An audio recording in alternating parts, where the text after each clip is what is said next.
King Ivar the Boneless, a great Viking warrior. Ivar was all of these things, as he was the veteran of 100 battles and a mastermind behind all his army's victories. In this is his story. Today I'll take you to the 9th century Britain and Scandinavia, also known as the Viking Age. It was a time for men of ambition, men of the sword and killers, in a time where the flames of war were ever aware. The Boneless Child Ivar Ragnarsson, who was born in the 9th century, was the son of the legendary king and warrior Ragnar Lodbrok and the seer Olslok. Because his parents were legendary figures in Scandinavian history, Ivar would have to excel in order to set himself apart from both his father and the legendary grandfather Sigurd, who is credited with killing the dragon Fafnir in the Ragnar saga. Ivar's bonelessness was caused by a curse placed on him by his mother, Aslak, Ragnar's second wife, who possessed the powers of sorcery and foresight. She forewarned her new husband that they must wait 3 nights before getting married, but Ragnar was overcome with lust and did not heed her advice. The saga states that 3 nights together, but still apart, shall we bide nor worship the gods, as yet from my in the Ragnar saga. It is stated that Ivar was unable to walk and had to be carried everywhere, but this is a later source. Another straightforward explanation is that he may have been double jointed. Finally, he may have been born with weak bones. His name may have originated from the Latin word for hated, as he was despised by Christians throughout Britain because it was rumored that he would torture them to death if they did not renounce their faith. However, his curse could have been any number of things, including his hatred of Christians and his wicked ways towards them, his weak bones, or perhaps something entirely different. When he was still a little lad, Ivar had his first obstacle in life, since his father Ragnar had made many enemies during his military operations. Ragnar, believing himself to be in need of all resources, turned to borrowing assistance from people of all ages. He crowded the strong and the feeble together and was not ashamed to insert some old men and boys among the wedges of the strong, so he first tried to crush the power of the Scanians in the north. Saxo Grammaticus wrote that the Jutes and Scanians were kindled with an unquenchable fire of sedition. The rest of Ivar's childhood isn't mentioned in history, but when he was an adult, Ragnar used him as a guide because he was familiar with the region around York. From there, he led his army into a 3-day battle in which he defeated King Eila's forces before retreating with the rest of his army. The battle cost many lives to the English and few to the Danes. After Ivar traveled with his father Ragnar and his brothers to Ireland, Ivar would meet up with his brothers Siward and Björn, for retribution had brought them together. This was the greatest Viking army to set foot in England, and they became known as the Great Heathen Army, who were personally led by Ivar and his brothers late the following year, once Ivar and his brothers had defeated King Eila. Siward and Björn had a fleet of 400 ships and openly declared war against him. The Anglo-Saxon Chronicle states that after installing a puppet ruler named Egbert in Northumbria, Ivar ruled northern England for 2 years. In 868, Ivar's great heathen army moved south from York and established its winter quarters in Mercia at Nottingham. This marks the first known threat to the Mercian heartlands. Ivar realized he was outnumbered and could not hope to win a battle, so he once again used his cunning to secure a peace, which turned out to be the Treaty of Nottingham. Henry of Huntingdon, King Buthred of Mercia, sent for assistance from King Aethelred of Wessex and his brother and heir Alfred, who would later be known as Alfred the Great. An answer from Ivar was documented in writing about 250 years later. Ivar returned to York and stayed there for a year with all cruelty under the guise of peace before crossing Mercia again with his army and brother Abba Ragnarsson. King Edmund, upon learning that Ivar was traveling to his lands of East Anglia, offered him joint kingship. The fortress, which was a British fortress and the ancient capital of Strathclyde Kingdom, had successfully resisted attacks from the Picts, Scots and Angles over the years.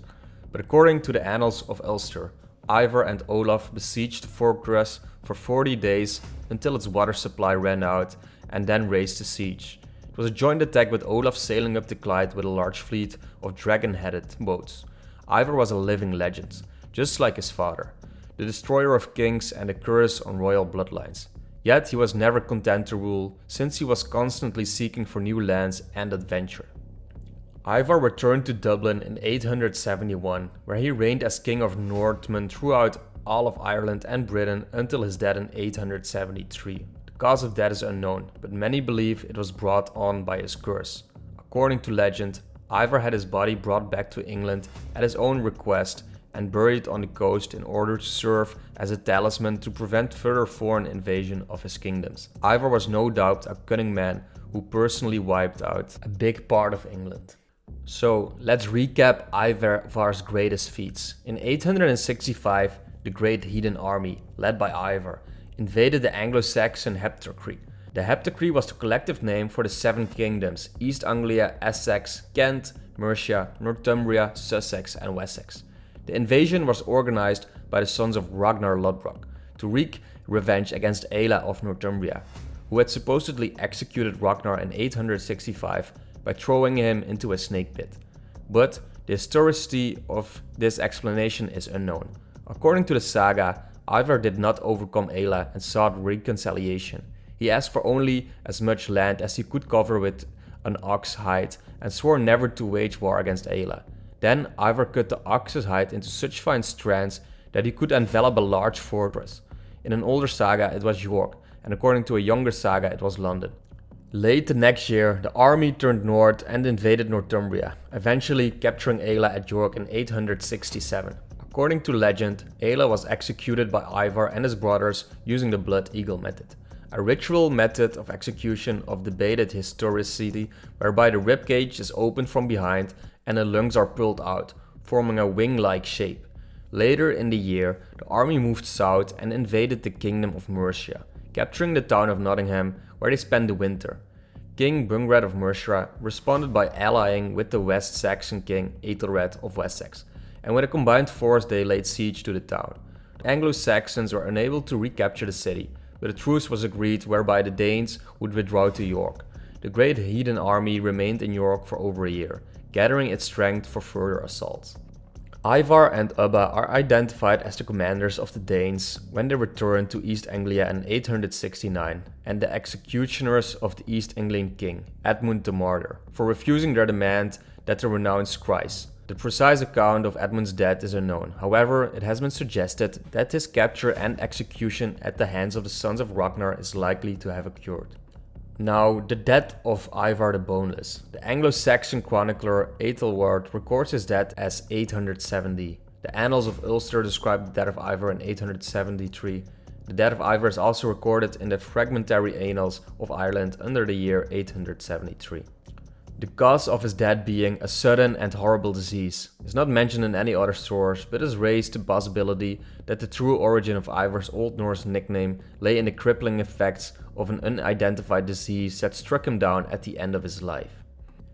In 1686, a farm laborer named Thomas Walker discovered a Scandinavian burial mound at Repton in Derbyshire, close to a battle site where the Great Heathen Army overthrew the Mercian king Burgrad of his kingdom. The number of his partial skeletons surrounded the body, over 250, signified that the man buried there was of very high status. It has been suggested that such a burial mound is possibly the last resting place of Ivar the Boneless. According to the saga, Ivar ordered that he be buried in a place that was exposed to attack, and prophesied that if that was done, foes coming to the land would be met with ill success. This prophecy held true, says the saga, until when William Bastard, William I of England, came ashore. He went to the burial site and broke Ivar's mound and saw that Ivar's body had not decayed. Then William had a large pyre made upon which Ivar's body was burned. Thereupon, William proceeded with the landing invasion and achieved the victory. And if you want to be victorious, make sure to like this video, subscribe to our channel, and comment down below which legendary Viking you want to see next. Also, click the video you see on screen now to keep on watching our Viking content and find out more about the next legendary Viking.